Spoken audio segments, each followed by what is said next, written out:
સાઈરામ વિદ્યાર્થી મિત્રો, તો આજથી આપણે લોકોએ ચર્ચા કરવાની છે આપણા પહેલા યુનિટના ચોથા ચેપ્ટર વિશેની, જેનું નામ છે પ્રાણી સૃષ્ટિ, એનિમલ કિંગડમ. મેં તમને અગાઉના લેક્ચરમાં કીધું હતું એ પ્રમાણે આર.એચ. વિટેકર દ્વારા સમગ્ર જીવસૃષ્ટિને 5 જુદા જુદા સમુદાયોમાં વર્ગીકૃત કરવામાં આવી છે. બરાબર. એમાં કોષીય રચના, કોષીય બંધારણ, પાચનની ક્રિયાવિધિ છે, પછી ચોક્કસ પ્રકારના નિવાસસ્થાન અથવા તો પરિસ્થિતિ વિદ્યાને આધારે, પછી ચોક્કસ પ્રકારનું ચયાપચય પ્રક્રિયા કેવી થાય છે, કોષની જટિલતા કેવી છે, એક કોષીય છે કે બહુકોષીય છે, સ્વયંપોષી છે કે પરપોષી છે, આવા ઘણા બધા લક્ષણોને ધ્યાનમાં લઈ અને આર.એચ. વિટેકર નામના વૈજ્ઞાનિકે 1969ની સાલમાં સમગ્ર જીવસૃષ્ટિને 5 સૃષ્ટિમાં વર્ગીકૃત કરી. જે 5 સૃષ્ટિના નામ તમને બધા લોકોને હવે મોઢે હશે, તમને બધા લોકોને હવે એ યાદ પણ હશે. બરાબર. સૃષ્ટિ: મોનેરા સૃષ્ટિ, પ્રોટિસ્ટા સૃષ્ટિ, ફૂગ સૃષ્ટિ, વનસ્પતિ સૃષ્ટિ અને પ્રાણી સૃષ્ટિ. એમાં આપણે લોકોએ બીજા ચેપ્ટર દરમિયાન મોનેરા સૃષ્ટિ, ફૂગ સૃષ્ટિ અને લીલ વિશેની વાત કરી. ત્રીજા ચેપ્ટર દરમિયાન આપણે લોકોએ વનસ્પતિ સૃષ્ટિ વિશે વાત કરી. આજના ચોથા ચેપ્ટરથી આજથી જે આપણે લોકો હવે શરૂઆત કરવા જઈ રહ્યા છીએ એ છે પ્રાણી સૃષ્ટિ. 5મા નંબરની સૃષ્ટિ તરીકે પ્રાણી સૃષ્ટિ, એનું વર્ગીકરણ. બરાબર. એની અંદર આવતા જુદા જુદા સમુદાયો, એના લક્ષણો વગેરે વિશેની ચર્ચા એ આજથી આપણે લોકોએ ચાલુ કરવાની છે. એટલે આપણું પ્રકરણ 4 પૂરું થાય એટલે આપણો પહેલો યુનિટ છે એ પણ પૂરો. બરાબર છે. તો શરૂઆત કરીએ. જો બધા લોકો એકદમ સરસ રીતે ખાસ પહેલેથી ધ્યાન આપજો, કારણ કે આ ચેપ્ટર એવું છે કે આ આગળના જે મુદ્દાઓ છે, બરાબર, એ આગળના મુદ્દાઓ તમને લોકોને જો યાદ હશે ને, આવડતા હશે ને, તો જ તમે નેક્સ્ટ એના પછીનું વર્ણન છે એ યાદ રાખી શકશો અથવા તો સમજી શકશો. બરાબર. એટલે પહેલેથી જ આ ચેપ્ટરમાં વ્યવસ્થિત રીતે ધ્યાન આપવાનું રહેશે બધા લોકોએ. ચાલુ કરીએ આપણું પ્રકરણ નંબર 4, પ્રાણી સૃષ્ટિ. જ્યારે તમે આસપાસ જુઓ તો તમે વિવિધ પ્રાણીઓની જુદી જુદી રચના અને સ્વરૂપોનું નિરીક્ષણ કરો છો. જુદા જુદા પ્રાણીઓની જુદી જુદી રચનાઓ તથા એના સ્વરૂપો કે જે આપણે લોકો જોઈએ છીએ. હાલના તબક્કે પ્રાણીઓની આવી લાખો ઉપરાંત જાતિઓ એ ઓળખાયેલી છે, વર્ણવિત છે.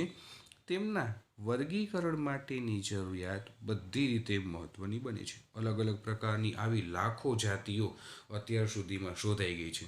બરાબર. હવે કન્ફ્યુઝન ન થાય એટલા માટે આપણે શું કરીએ તો કે આપણે એ જાતિઓનું એક નિશ્ચિત વર્ગીકી વ્યવસ્થાની અંદર વર્ગીકરણ કરશું. કારણ કે ઓળખાયેલી છે, એનું વર્ણન આપણી પાસે છે, બરાબર, તો આપણે એનું વર્ગીકરણ કરવું પડે. કારણ કે વર્ગીકરણ નહીં કરીએ ત્યાં સુધી તમને ખબર કેમ પડશે કે કઈ જાત અથવા તો કયું સજીવ કઈ જાતમાં અથવા તો કયા વર્ગમાં આવે છે. એટલા માટે તો તેમના વર્ગીકરણ માટેની જરૂરિયાત બધી રીતે મહત્વની બને છે. વર્ગીકરણ અથવા તો ક્લાસિફિકેશન એ નવી ઓળખાયેલી જાતિઓને યોગ્ય સ્થાને મૂકવામાં પણ મદદરૂપ થાય છે. સમજીએ સૌપ્રથમ વર્ગીકરણના આધારો. Basis of classification. વર્ગીકરણના આધારો જુઓ બધા લોકો. એની અંદર વિવિધ પ્રાણીઓની રચના અને સ્વરૂપમાં તફાવતો હોવા છતાં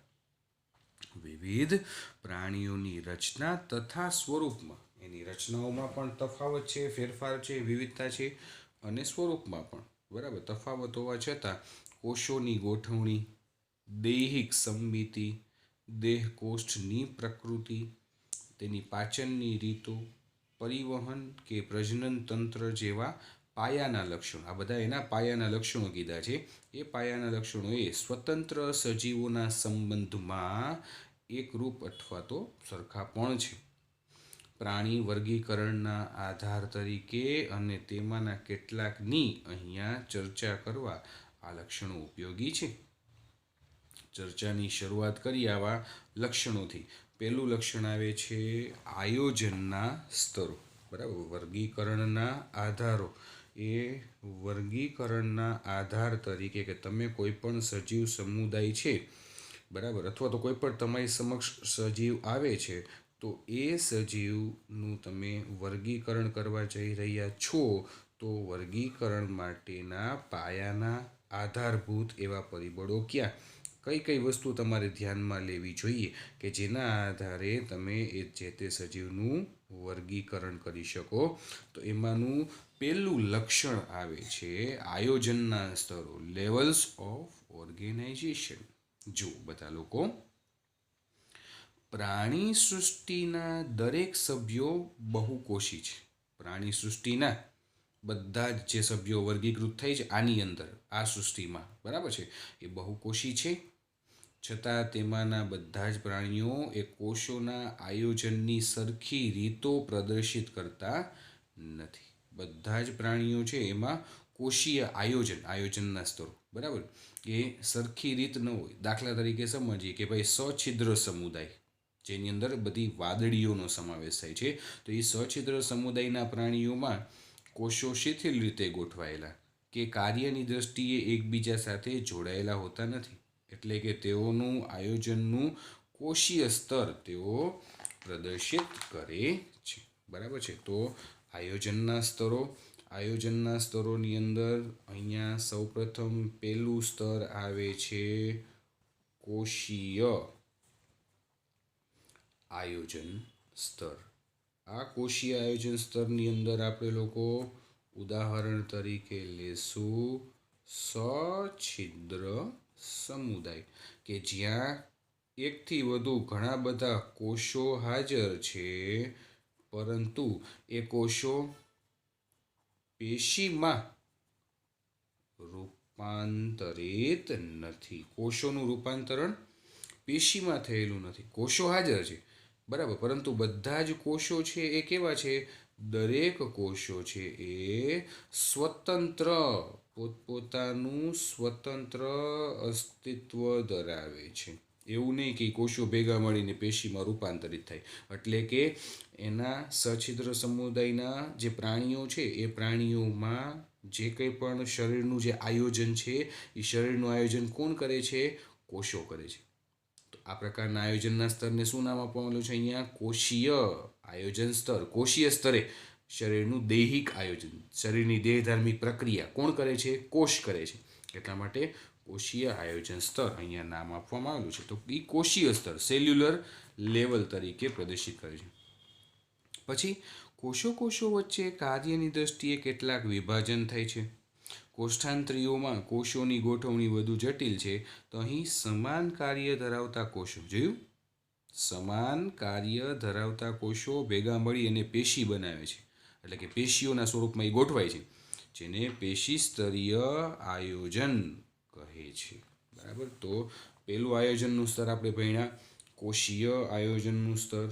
પછી બીજો પ્રકાર આવે છે જેનું નામ છે પેશી સ્તરીય આયોજન. પેશી સ્તરીય આયોજન છે એના ઉદાહરણમાં આપણે કોને યાદ રાખશું, સમુદાય કોષ્ઠાંત્રી. આ બધા જ સમુદાય વિશેનું વર્ણન હજી આપણે ભણવાનું બાકી છે. યાદ ચેપ્ટરમાં આપણે આગળ ચર્ચા કરશું. તો પેશી સ્તરીય આયોજન જેનું ઉદાહરણ આવે છે કોષ્ઠાંત્રી. આનો અર્થ શું થાય તો કે ભાઈ સમાન કાર્યો સાથે સંકળાયેલા જે કોષો હશે ને એ કોષો બધા ભેગા મળી અને શું બનાવે છે, પેશી બનાવે છે. પાછી પેશીથી આગળ પાછું અંગ આ સમુદાયમાં નથી જોવા મળતું. સમજો, ખાલી પેશી સુધી જ સીમિત છે. પેશીથી આગળ અંગતંત્ર કે દેહ એવું કંઈ નથી જોવા મળતું. તો કોષો કે જેઓ સમાન કાર્ય કરે છે તેઓ ભેગા મળીને પેશી બનાવે અને આ પેશી છે ને એ આ સમુદાયના દરેક સજીવનું દરેકે દરેક દેહ ધાર્મિક કાર્યો છે એનું નિયમન કરે છે. એનું આયોજન કરે છે, એનું નિયંત્રણ કરે છે. એટલા માટે એને નામ શું આપી દીધું? પેશી સ્તરીય આયોજન. બરાબર છે. આ શું હતું? કોષ સ્તરીય આયોજન, કોષીય આયોજન. શું અર્થ થાય આનો? કે શરીરની બધી જ દેહધાર્મી પ્રક્રિયા છે એ કેની અંદર થશે, અથવા તો કોના દ્વારા આયોજિત છે? કોષ દ્વારા. આમાં બધી જ દેહધાર્મી પ્રક્રિયા કોના દ્વારા આયોજિત થાય છે? તો પેશી દ્વારા. આમાં જોયું, કોષો ભેગા મળીને પેશીમાં રૂપાંતરિત નથી થતા. આમાં સમાન કાર્ય ધરાવતા જે કોષો છે ભેગા મળીને પેશી બનાવે છે, તો એ પેશી સ્તરીય આયોજન.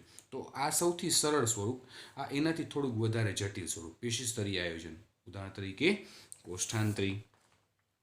ફરી પાછું જુઓ, આયોજનના ઉચ્ચ સ્તરોમાં દાખલા તરીકે પૃથુકૃમિ અને બીજા ઉચ્ચ સમુદાયના સભ્યો એ અંગ સ્તરીય આયોજન. આયોજનનો ત્રીજો પેટા પ્રકાર, આનાથી થોડુંક વધારે જટિલ સ્વરૂપ. સૌથી સરળ સ્વરૂપ કોષીય આયોજન, પછી એનાથી થોડુંક જટિલ સ્વરૂપ પેશી સ્તરીય, પછી પેશી ભેગી મળીને શું બનાવે? અંગ.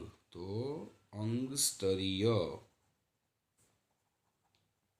આયોજન.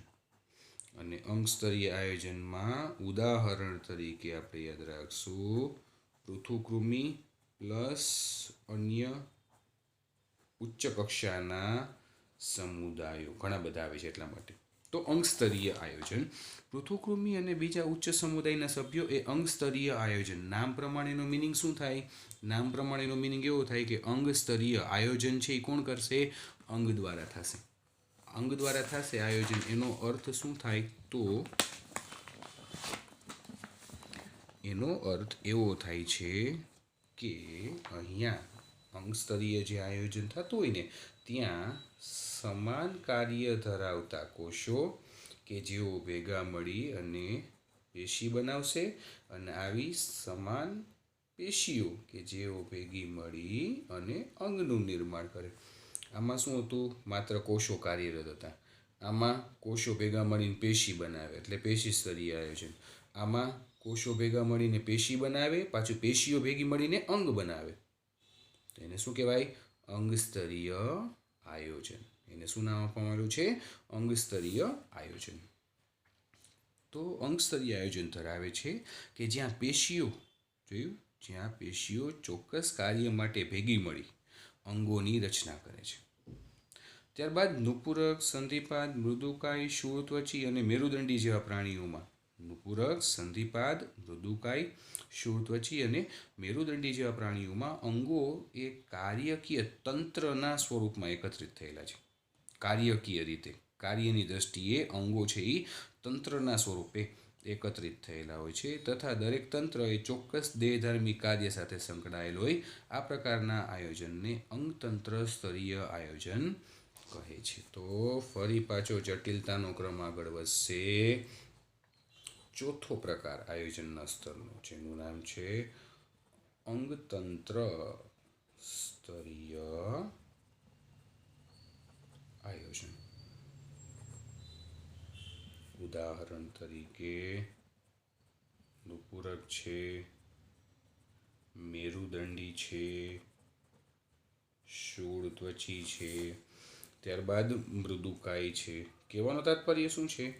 આ એવા સમુદાય છે કે જ્યાં સમાન કાર્ય કરતા કોષો ભેગા મળીને પેશી બનાવે છે, પેશીઓ ભેગી મળીને અંગનું નિર્માણ કરે છે, અને અંગો ભેગા મળી અને શેનું નિર્માણ કરે? અંગતંત્રનું. અને એ જે અંગતંત્ર છે એ બધા જ દેહ ધાર્મિક પ્રક્રિયા કરે છે, અથવા તો દેહ ધાર્મિક પ્રક્રિયાઓ માટે જવાબદાર છે. એને શું નામ આપવામાં આવેલું છે આ પ્રકારના આયોજનના સ્તરને? તો અંગતંત્ર સ્તરીય આયોજન. હવે તમે જુઓ એટલે તમને લોકોને ખ્યાલ આવે. તમે આ ચારેય વસ્તુ કમ્પેર કરાવો. પેલું આયોજનનું સ્તર હતું કોષીય આયોજન સ્તર, બરાબર. ઉદાહરણ તરીકે સછિદ્ર, કે જ્યાં કોષો છે અને કોષો દ્વારા જ બધા દેહ ધાર્મિક કાર્ય થાય છે. કોષો બધા સ્વતંત્ર અસ્તિત્વ ધરાવે છે, તેઓનું પેશીમાં રૂપાંતર નથી થયું.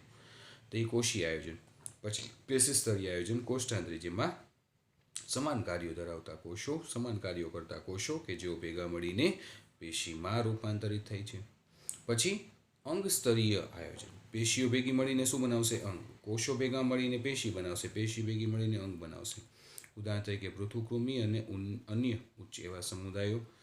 કોષો એમાં ભેગા મળીને પેશીમાંથી અંગ બનાવશે અને એ અંગ છે એ બધા દેહધાર્મિક કાર્યો કરે. અને સૌથી છેલ્લે જટિલતાનો ક્રમ આગળ વધે એટલે અંગતંત્ર સ્તરીય આયોજન.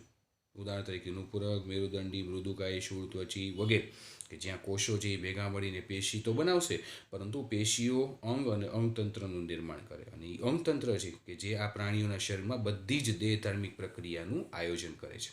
એટલા માટે અંગતંત્ર સ્તરીય આયોજન.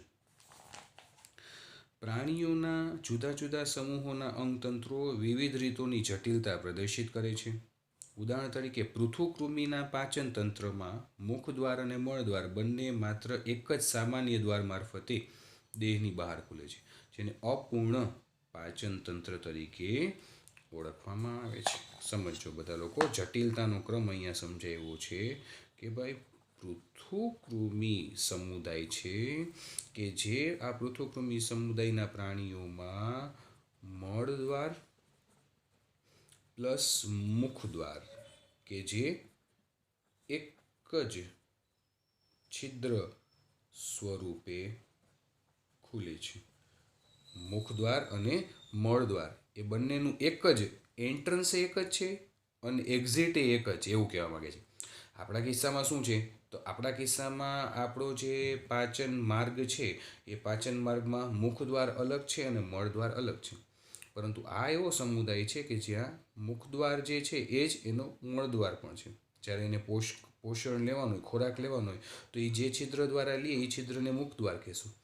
અને વધારાના ઉત્સર્ગ ઘટકો જ્યારે એ બહાર કાઢે છે, એ જે છિદ્ર દ્વારા બહાર કાઢે છે એને આપણે મળદ્વાર કહેશું. તો મુખદ્વાર અને મળદ્વાર બંને કોમન હોય, એક જ હોય પૃથુકૃમિઓમાં. તો આ પ્રકારનું જે આ પાચન માર્ગ છે, આ પ્રકારનું જે આ તંત્ર છે એને અપૂર્ણ પાચન માર્ગ અથવા તો તંત્ર કહેશું, એવું કહેવા માગે છે. તો પૃથુકૃમિના પાચન તંત્રમાં મુખદ્વાર અને મળદ્વાર બંને માત્ર એક જ સામાન્ય દ્વાર મારફતે, એક જ સામાન્ય કીધું જે એક જ સામાન્ય દ્વાર મારફતે દેહની બહાર ખુલે છે. આથી તેને અપૂર્ણ પાચન તંત્ર કહે છે. જ્યારે સંપૂર્ણ કોને કહેવાય, તો કે સંપૂર્ણ પાચન તંત્રમાં મુખદ્વાર અને મળદ્વાર એમ બંને અલગ ખુલતા દ્વાર હોય. એ જ રીતે પરિવહન તંત્ર પણ બે પ્રકારના છે. આ તો અપૂર્ણ પાચન માર્ગ થયો, પરંતુ જ્યાં મળદ્વાર અને મુખદ્વાર બંને અલગ હોય, બરાબર, તો એને સંપૂર્ણ પાચન તંત્ર તરીકે ઓળખવામાં આવે છે. દાખલા તરીકે આપણી જ વાત કરે છે કે આપણામાં મુખદ્વાર અલગ છે અને મળદ્વાર છે એ અલગ છે, બરાબર. ખોરાક જ્યાંથી એન્ટર થાય છે એ છિદ્ર અલગ છે અને જે અપાચિત ખોરાક છે અથવા તો જે ઉત્સર્જિત પદાર્થ છે એ મળદ્વાર સ્વરૂપે અલગથી છિદ્રથી બહાર નીકળે છે. તો જ્યારે બંને માટેના દ્વાર અથવા તો બંને માટેના છિદ્રો અલગ અલગ હોય તો એવા પાચન માર્ગને, એવા પાચન તંત્રને સંપૂર્ણ પાચન તંત્ર તરીકે ઓળખવામાં આવે છે. એ જ રીતે ફરી પાછું અહીં આપણને વર્ણનમાં શું કહે છે કે ભાઈ પરિવહન તંત્ર પણ બે પ્રકારના હોય. એક ખુલ્લું પરિવહન તંત્ર અને બીજું બંધ પ્રકારનું પરિવહન તંત્ર. ખુલ્લું પરિવહન તંત્ર કોને કહેવાય, તો જેમાં રુધિર હૃદયની બહાર ધકેલવામાં આવે છે. કોષો, પેશીઓ તેમાં તરબતર અથવા તો તરબોળ હોય છે. ટૂંકમાં તમને સાવ સરળ ભાષામાં સમજાવું તો પરિવહન તંત્ર બે પ્રકારના, એક ખુલ્લું પરિવહન તંત્ર, એક બંધ પરિવહન તંત્ર. ખુલ્લું પરિવહન તંત્ર એને કહેવાય કે જેની અંદર વાહિકાઓ, રુધિર વાહિનીઓ, બરાબર, કેશિકાઓ, આવો બધો જે નલિકામય માર્ગ છે ને એ હંમેશા ગેરહાજર હોય, બરાબર. એ કેવો હોય, ગેરહાજર હોય. અને શરીરના જે બધા અંગો છે એ અંગો રુધિરમાં ડૂબેલા હોય, તરબતર હોય, તરબોળ હોય, બરાબર. કારણ કે આપણી અંદર શું છે કે ભાઈ આપણી અંદર તો રુધિર છે એ આ નલિકામય માર્ગ દ્વારા વહન પામે, પરંતુ જેઓ ખુલ્લા પ્રકારનું પરિવહન તંત્ર ધરાવે છે એની અંદર શું હોય તો કે એની અંદર આ પ્રકારનો નલિકામય માર્ગ ન હોય. એટલે રુધિર છે એ શરીરની અંદર એમને ભરાયેલું રહેતું હોય અને શરીરના બધા અંગો છે એ રુધિરમાં ડૂબેલા હોય. તો આના આધારે આપણે બંધ પ્રકારનું પરિવહન તંત્ર કોને કહેશું? તો કે જેની અંદર નલિકામય માર્ગ એટલે કે રુધિર વાહિનીઓ તથા કેશિકાઓમાં રુધિર પરિવહન પામતું હોય. બરાબર, એટલે કે શરીરના બધા અંગો છે, બરાબર, એ અંગો રુધિરમાં તરબોળ ન હોય, રુધિરના સંપર્કમાં હોય પણ રુધિરમાં ડૂબેલા ન હોય, કારણ કે રુધિર સાથે એનો ડાયરેક્ટ સંપર્ક ન હોય, અથવા તો રુધિરમાં અંદર ડૂબેલા ન હોય. તરબોળ એટલે ડૂબેલા. બરાબર, આમાં તે તરબોળ હોય કારણ કે આમાં રુધિર છે એ નલિકામય માર્ગ દ્વારા વહન નથી પામતું, પરંતુ ખુલ્લું હોય, ભરાયેલું હોય, એટલા માટે. પરંતુ આપણી અંદર વાત કરીએ તો આપણી અંદર બંધ પ્રકારનું પરિવહન તંત્ર જોવા મળે છે. આપણી અંદર રુધિરનું પરિવહન રુધિર વાહિનીઓ મારફતે થાય છે, એમને એમ ખુલ્લું નથી થતું. બરાબર છે. તો અંગો છે એ રુધિરના સંપર્કમાં અથવા તો તરબતર ન હોય, વાહિનીઓ આવેલી હોય. તો બંધ પરિવહન તંત્ર કે જ્યાં રુધિર એ વિવિધ વ્યાસ અથવા તો વિવિધ વ્યાસની વાહિનીઓના પરિપથ દ્વારા, વિવિધ વ્યાસની વાહિનીઓ એટલે કે કેશિકાઓ, નલિકાઓ, વાહિનીઓ, બરાબર, વગેરેના પરિપથ દ્વારા, શિરાઓ, ધમનીઓ જેને કહીએ ને, એના દ્વારા પરિવહિત થાય છે. ધમનીઓ તથા શિરાઓને વાહિકાઓ. તો બંધ પ્રકારના પરિવહન તંત્રમાં તમને ધમની, શિરા અને વાહિકા જોવા મળે, જ્યારે ખુલ્લા પ્રકારના પરિવહન તંત્રમાં એ ગેરહાજર હોય છે. તો આ રીતે પરિવહન તંત્ર અને પાચન તંત્ર અથવા તો પરિવહન માર્ગ અને પાચન માર્ગમાં વિવિધતા જોવા મળે છે. તો વિદ્યાર્થી મિત્રો, આ હતું પહેલા નંબરનું પરિબળ, આયોજનના સ્તરો. હવે વાત કરીએ સમમિતિ, બીજા નંબરનું પરિબળ, વર્ગીકરણના આધાર તરીકે. બરાબર, કે જે તમારે ધ્યાનમાં રાખવું પડે, જેના આધારે તમે પ્રાણી સૃષ્ટિનું, પ્રાણી સમુદાયોનું વર્ગીકરણ કરી શકો. પહેલું વર્ગીકરણ આપણે કોના આધારે કરશું? પહેલું પરિબળ આપણે શું ધ્યાનમાં લેશું? તો કે ભાઈ પહેલું પરિબળ આપણે ધ્યાનમાં લેશું આયોજનના સ્તરો. આયોજનના સ્તરોમાં કોષીય, પેશી સ્તરીય, પછી અંગ સ્તરીય અને અંગતંત્ર સ્તરીય. બીજું પરિબળ આપણે શું ધ્યાનમાં લેશું? તો કે બીજા નંબરનું પરિબળ આપણે લોકો ધ્યાનમાં લેશું સમમિતિ, કે જે સમમિતિના આધારે આપણે લોકો વર્ગીકરણ કરી શકીએ. તો જુઓ બધા લોકો, પ્રાણીઓને તેમની સમમિતિને આધારે વર્ગીકૃત કરી શકાય છે. પ્રાણીઓને તેમની સમમિતિને આધારે કેવી રીતે જોજો વર્ગીકૃત કરી શકાય છે? વાદળીઓ મુખ્યત્વે અસમમિતિ હોય છે, જે આપણે પુષ્પમાં ભણી ગયા ને એ જ પ્રકારની રચના, એ જ પ્રકારનું વર્ણન અહીંયા ભણીશું. જોજો, વાદળીઓ સછિદ્ર સમુદાય, એ વાદળીઓ મુખ્યત્વે અસમમિતિ હોય છે.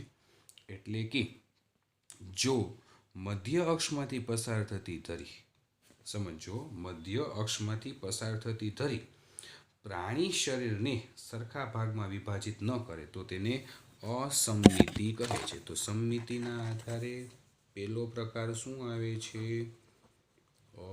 અસમમિતિ. કોને કહેવાય અસમમિતિ?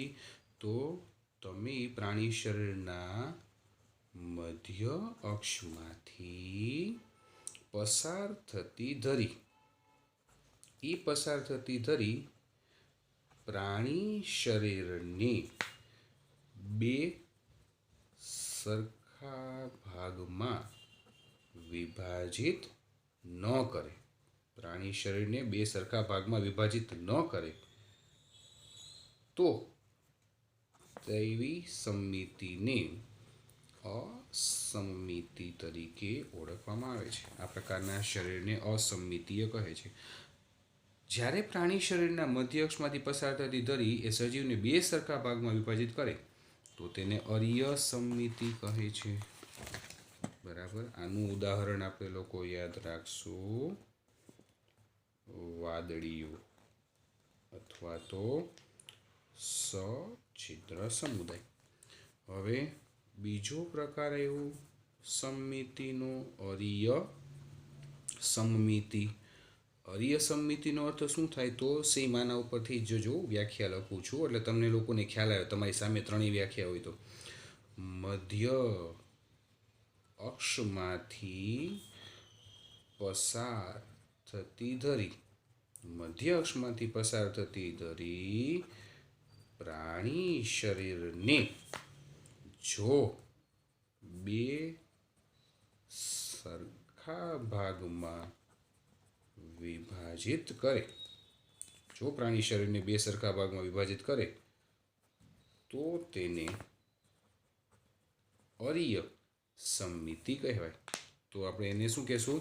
અરીય સમમિતિ તરીકે ઓળખાય છે. કોષ્ઠાંતરી, કંકતધરો અને શૂળત્વચીય વગેરે સમમિતિનો આ પ્રકાર ધરાવે છે.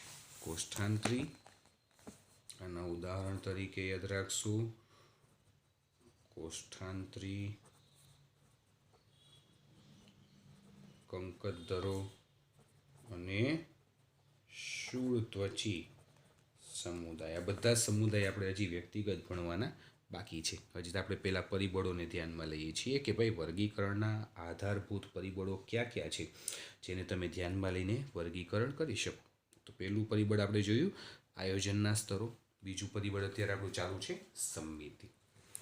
તો આ હતું અરીય સમમિતિ કે જ્યાં મધ્ય અક્ષમાંથી પસાર થતી ધરી છે એ સમગ્ર દેહને બે સરખા ભાગમાં વિભાજિત કરે છે, તો એને અરીય સમમિતિ કહે છે. કોષ્ઠાંતરી, કંકતધરો અને શૂળત્વચી એ આ સમમિતિનો પ્રકાર ધરાવે છે.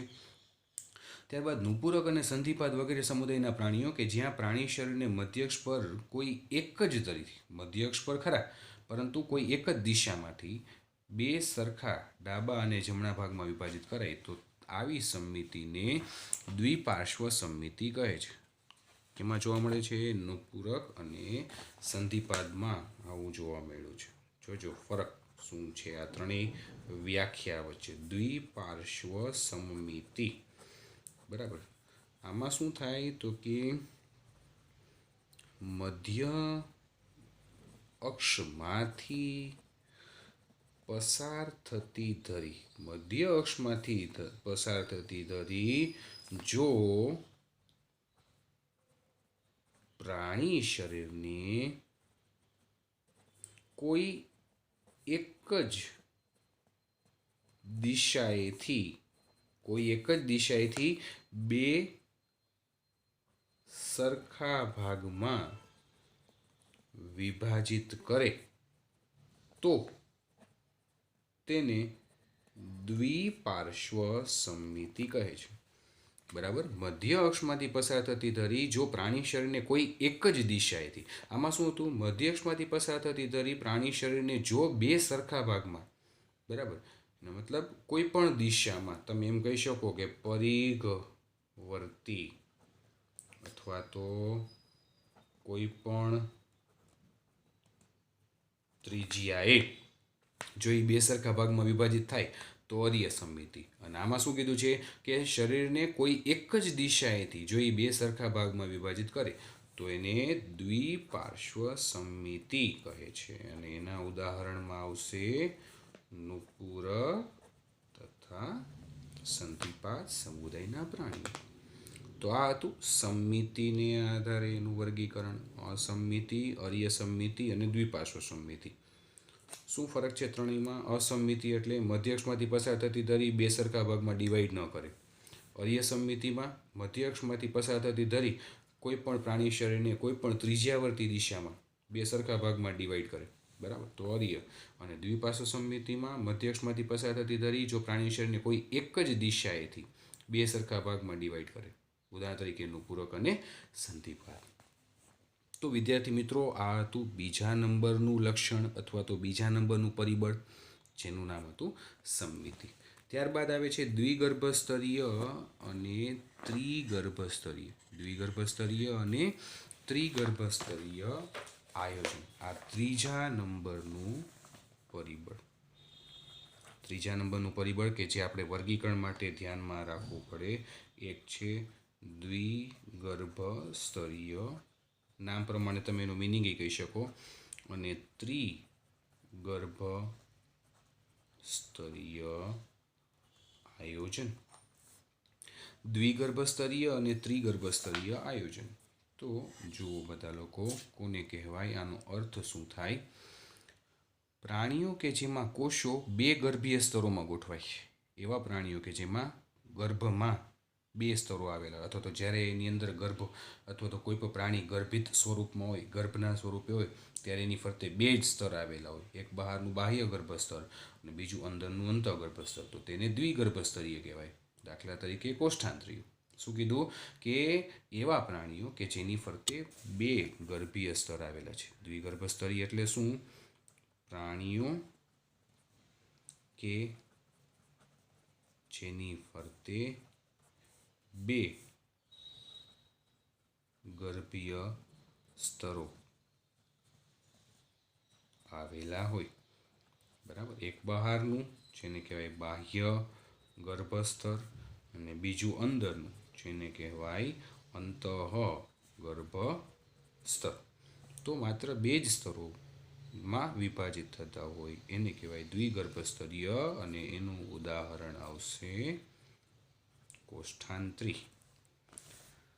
તેમને દ્વિગર્ભસ્તરીય પ્રાણીઓ કહે છે. દાખલા તરીકે કોષ્ઠાંત્રીઓ બાહ્ય ગર્ભસ્તર અને અંતઃગર્ભસ્તર વચ્ચે અવિભેદિત સ્તર તરીકે. તો એ બંને વચ્ચે શું હોય? જુઓ, આ દ્વિગર્ભસ્તરીયની આકૃતિ છે, આ ત્રિગર્ભસ્તરીયની આકૃતિ છે. આમાં જુઓ, આ બાહ્ય ગર્ભસ્તર કે જે કોષો ધરાવે છે, આ અંતઃગર્ભસ્તર એ પણ કોષો ધરાવે છે. પરંતુ બાહ્ય ગર્ભસ્તર અને અંતઃગર્ભસ્તર, બાહ્ય ગર્ભસ્તર અને અંતઃગર્ભસ્તરની વચ્ચેનો જે આ રેડ કલર જેવો ભાગ તમને દેખાય છે, એ શું દર્શાવે છે, શું ધરાવે છે? તો કે માત્ર મધ્ય શ્લેષ્મ સ્તર ધરાવે છે. મધ્યમાં શું છે? ખાલી શ્લેષ્મ છે. બરાબર, કોષો નથી. જુઓ, અહીંયા શ્લેષ્મ છે, કોષો નથી. જ્યારે આમાં જુઓ, અહીંયા કોષો છે, એનો મતલબ મધ્ય સ્તર છે. આમાં મધ્ય સ્તર નથી, અહીંયા ખાલી શ્લેષ્મ ભરેલું છે. ખાલી બે સ્તર છે, બાહ્ય અને અંતઃ. બે સ્તર હોય તો દ્વિગર્ભસ્તરીય.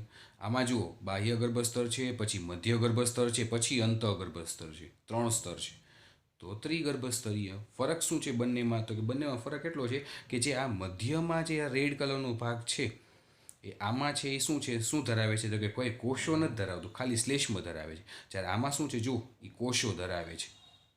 એટલા માટે એ સ્તર બને છે. આમાં એ સ્તર નથી બનતું, કારણ કે અહીંયા ખાલી અવકાશ છે, એ અવકાશની અંદર શ્લેષ્મ ભરેલું છે. એટલા માટે એ સ્તર ન ગણાય. એટલા માટે એ દ્વિગર્ભસ્તરીય કહેવાય. તો જુઓ, આમે લખેલું છે કે ભાઈ બાહ્ય ગર્ભસ્તર અને અંતઃગર્ભસ્તર વચ્ચે અવિભેદિત કીધું છે. અવિભેદિત સ્તર તરીકે,